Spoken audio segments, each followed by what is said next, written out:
31 जनवरी 2023 को हमारी एक सुनवाई हुई बॉम्बे हाई कोर्ट की बॉम्बे बेंच पे, प्रिंसिपल बेंच पर। और उसमें वकीलों की तरफ से बहस हुई, हमारे वकीलों की तरफ से, कि ये जो प्रक्रिया जो हुई और जिसके तहत नाम चेंज किया गया, उसमें स्टेट गवर्नमेंट ने और एडमिनिस्ट्रेशन की तरफ से बहुत सारी गलतियां हुई हैं। इन्होंने सारे प्रोसीजर को बाईपास करके ये काम किया है और अदालत के सामने ये बात लाई गई कि इन्होंने कोई ऑब्जेक्शंस सजेशंस भी नहीं मांगे और आज बिल्कुल बेफिक्र होके ये उस नाम को, अभी हालांकि सेंट्रल गवर्नमेंट की परमिशन भी नहीं मिली है, अप्रूवल नहीं मिला है, उसके बावजूद ये लोग इसको यूज़ कर रहे हैं। उस पर अदालत ने सरकारी वकील से ये सवाल पूछा कि आपने ऑब्जेक्शन सजेशंस मंगाए या नहीं, इसकी हमें जानकारी दें। तो उन्होंने कहा कि अभी हमारे पास ये जानकारी नहीं है, हम आपको अगली तारीख को बताएंगे अपने पक्षकार से पता करके, सरकार से पता करके।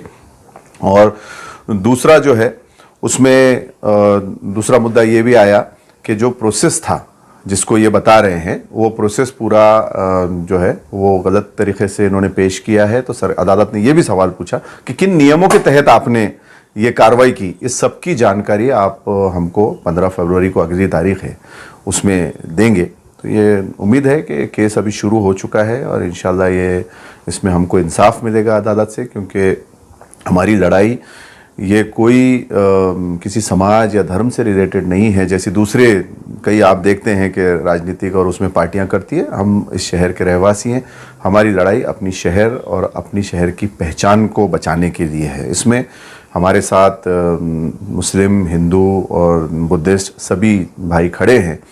इसमें मेरे साथ भी हमारे औरंगाबाद शहर के एक रहवासी संजय वाघमारे जी हैं, हमारे एक मित्र मुश्ताक साहब ने भी एक पिटीशन दाखिल की है, उनके साथ भी मोरे जी और एक शायद खंदारे जी, शायद मैंने नाम पढ़ा है, वो हैं। तो इसमें कहीं कोई धर्म और जाति से रिलेटेड ये मुद्दा नहीं है।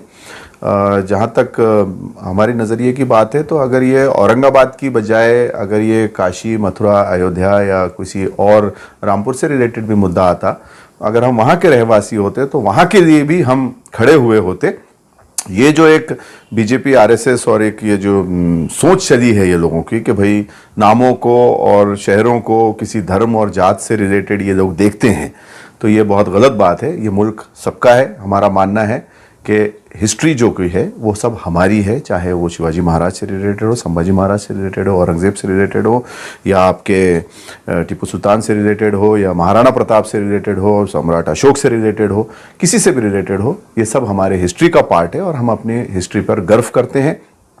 और हमको हिस्ट्री के ऊपर कोई ऐसे मुद्दों के लड़ने की बजाय हमको इस शहर में, इस मुल्क में विकास कैसा लाया जा सकता है और इस मुल्क को हम आगे कैसे ले जा सकते हैं, उसके ऊपर जाना है। और ये हमारी पहचान है। हम अपनी 400 साल पुरानी पहचान को बिल्कुल नहीं खोना चाहेंगे। जब मैंने अपने डिस्ट्रिक्ट प्रेसिडेंट के पद से रिज़ाइन किया, उसके बाद मैंने औरंगाबाद के जो हिस्टोरियंस हैं, चाहे वो हमारे खालिद भाई हों या रमज़ान सर हों और दीगर लोगों से भी मैंने बात की।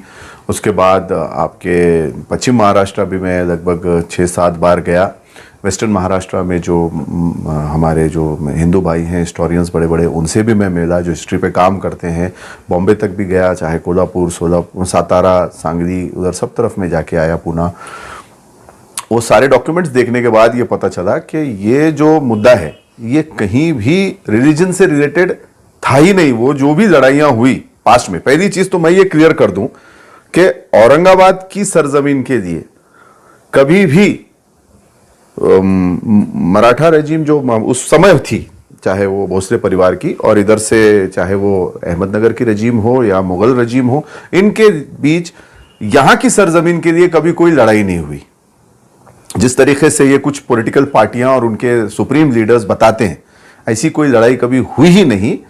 जो भी लड़ाइयाँ हुई वो वेस्टर्न महाराष्ट्र साइड के सरजमीन के लिए और वहाँ के उसके लिए हुई, अहमदनगर के आगे की। तो बिना कारण हमको इसका पार्टी बना के हमारे शहर का माहौल ख़राब करने की कोशिश की जा रही है। ये शहर जो था ये 400 साल पहले मलिक अंबर ने बसाया था। उसके बाद जहांगीर और शाहजहां के बाद औरंगज़ेब ने इसको मलिक अंबर से कॉन्कर किया था और उसके बाद यहाँ पे औरंगज़ेब ने काफ़ी यहाँ पे डेवलपमेंट करवाया उन्होंने। और उसके बाद निज़ाम सरकार आई और निज़ाम सरकार के बाद भारत सरकार आई। तो इस सरजमीन पे कभी भी ये राजाओं के अलावा किसी का यहाँ पे राज्य नहीं रहा। उससे पहले लगभग तुगलक और यादव्स का जिक्र आता है वो 13th और 11th सेंचुरी में, लेकिन ये सरजमीन जो थी ये बैरन लैंड थी, यहाँ कुछ भी नहीं था। तो ये जो सारा एक झूठ गढ़ा गया शिवसेना के सुप्रीम लीडर द्वारा 1988 में कि महाराज को यहाँ लाके कैद किया गया और ये सब किया गया, तो उस चीज़ की भी हमने तस्दीक की वहाँ पश्चिम महाराष्ट्र जाके हिस्टोरियन से। तो पता ये चला कि महाराज को जो है, संभाजी महाराज को, वो आपके पूना डिस्ट्रिक्ट के अंदर एक गांव है, मेरे ख्याल से तुरापुर नाम है उस जगह का, जो आलंदी के पास है, वहाँ उनको जो है सजाए मौत दी गई थी। लेकिन उसमें जो है जो लोग मुलविस थे, मैं वो हिस्ट्री के पार्ट में नहीं जाना चाहता, लेकिन ये जो बताया गया है वो सारी हिस्ट्री वैसी नहीं है। और उसके बाद उनकी जो समाधि है वो आपके, जो आप पुणे जाते वक्त आपको भीमा कोरेगांव लगता है, उसके राइट साइड में वड़ू बुद्रुक एक नाम से जगह है, वो वड़ू बुद्रुक में महाराज की बड़ी समाधि बनी हुई है। हम लोग वहाँ भी जाके अभिवादन करके आए हुए हैं, तो वहाँ पे है। औरंगाबाद से ये लोगों ने जो हिस्ट्री जोड़ी है वो बिल्कुल ही गलत है, और आपके माध्यम से भी लोगों तक ये बात जानी चाहिए कि ये कोई धार्मिक मुद्दा नहीं है, और इसके बारे में चाहें तो हम एक डिटेल बाद में वीडियो कर सकते हैं। ये सिर्फ लोगों को मूल मुद्दों से भटका कर लोगों की जिंदगियों के साथ खिलवाड़ हो रहा है। पॉलिटिकल पार्टीज इसके अंदर सत्ता में बनी रहना चाहती हैं। आप देख सकते हैं कि जब से 30-35 साल से ये मुद्दा राजनीतिक हलकों के द्वारा जनता में लाया गया है, उसके बाद औरंगाबाद का विकास जो है वो एक तरीके से रुक गया है। फास्टेस्ट डेवलपमेंट सिटी जो जाना जाता था एशिया के अंदर, औरंगाबाद, ये मुद्दा आने के बाद कहीं ना कहीं वो विकास रुक गया और लोगों की जिंदगियों के साथ खिलवाड़ किया इन पॉलिटिकल लोगों का। ये हमारा स्पष्ट आरोप है और हम इसके खिलाफ खड़े हैं, अपने शहर के लोगों के साथ खड़े हैं। उसमें हर धर्म के, हर समाज के लोग जो हैं वो हमारे भाई हैं। हम सबके साथ मिलकर इस शहर को फिर से विकास की राह पे आगे ले जाना चाहते हैं। इन्होंने क्रांति चौक पे बड़े बड़े झंडे लहराकर ये नाचे। मैं इनसे भी सवाल करना चाहूँगा कि आप आखिरी बार संभाजी महाराज की समाधि पर कब गए थे अभिवादन देने के लिए? यहाँ आपको क्रांति चौक के पास में नाचने में बड़ा मज़ा आया, लेकिन वहाँ पे जाके आपने एक छोटा सा फूल भी संभाजी महाराज की समाधि पे नहीं रखा। मैं वहाँ जाके आया हूँ, मैंने वहाँ से तफ्तीश भी की कि कोई आया क्या, तो उन्होंने बोला सर साल भर में तो आपके पास से कोई भी नहीं आया यहाँ पे। तो ये सवाल रहेगा ठाकरे परिवार से, फडणवीस जी से, शिंदे सरकार से, यहाँ के बड़े बड़े जिम्मेदार और मंत्री और अहदेदारान से कि आप लोग आखिरी बार संभाजी महाराज की समाधि पे कब गए थे। और जहाँ तक केस करने की बात है, तो ये केस मैंने बजाते खुद अपनी तरफ से किया है। इसमें मेरे साथ जो है लड़ाई में खड़े होने के लिए एक सपोर्ट के तौर पे संजय वाघमारे जी मेरे साथ इसमें शामिल हुए हैं। मैं उनका शुक्रिया अदा करता हूँ। और बाकी इसमें जो भी अखराजात खर्च ये सब हो रहे हैं, मैंने अपने तौर पे, शाही मस्जिद में भी एक मीटिंग हुई थी, उसमें मैंने कह दिया था कि ये सारा खर्च मैं अपनी तरफ से करूँगा। और ये लड़ाई जो है ये हम चाहेंगे कि ये शहरवासियों की हो और ये शहर के अंदर अमन बना रहे, हिंदू मुस्लिम सौहार्द बना रहे और ये शहर को फिर से विकास की तरफ ले जा सकें। कहा कि चाहे वो औरंगाबाद हो, चाहे आपके अयोध्या हो, वृंदावन हो, मथुरा हो, जहाँ का भी बाशिंदा हो, वो उस शहर से, अपनी सरजमीन से प्यार करता है।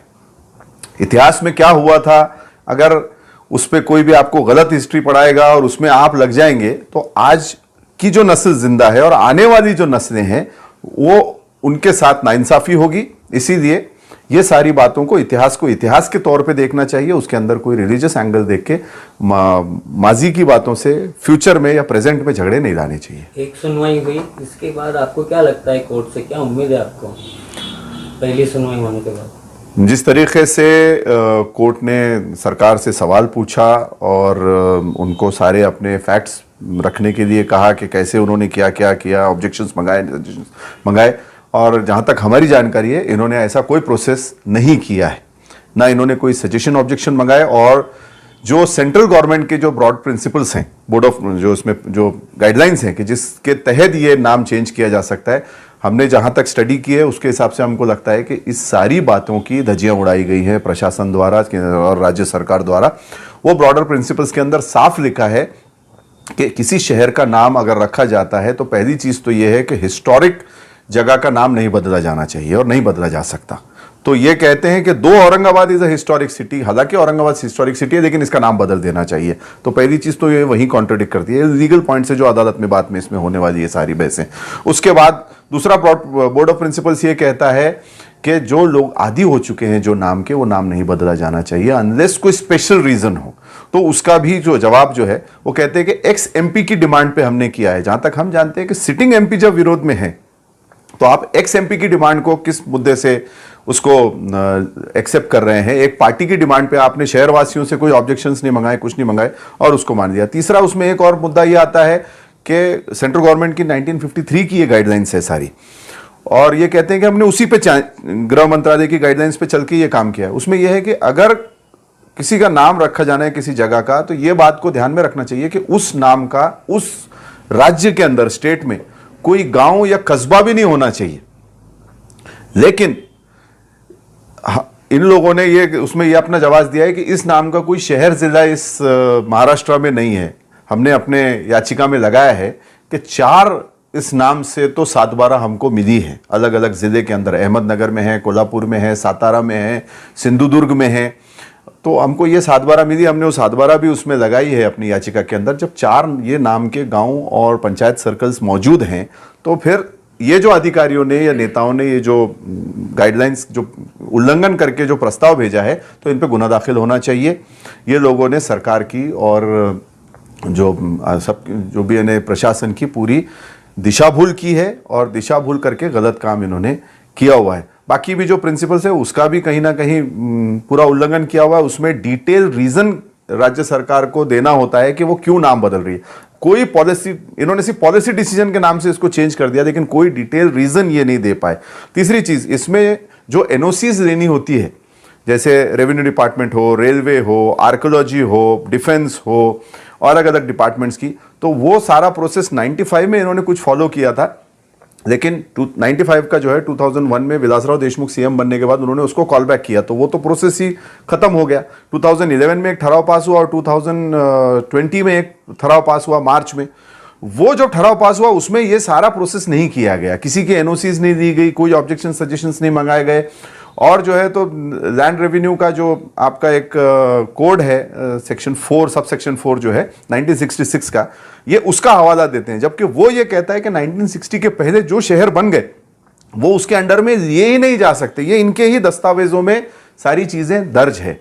तो ये और बहुत सारे पॉइंट्स हैं, अभी तो कुछ भी नहीं हुआ। मुझे लगता है कि सिर्फ हम अभी कोर्ट गए तो ये सारी बातें सामने निकल के आई। अब जब बहस होगी तो इतनी बातें निकलेंगी कि मुझे नहीं लगता कि शायद जवाब देते बनेगा सरकार को।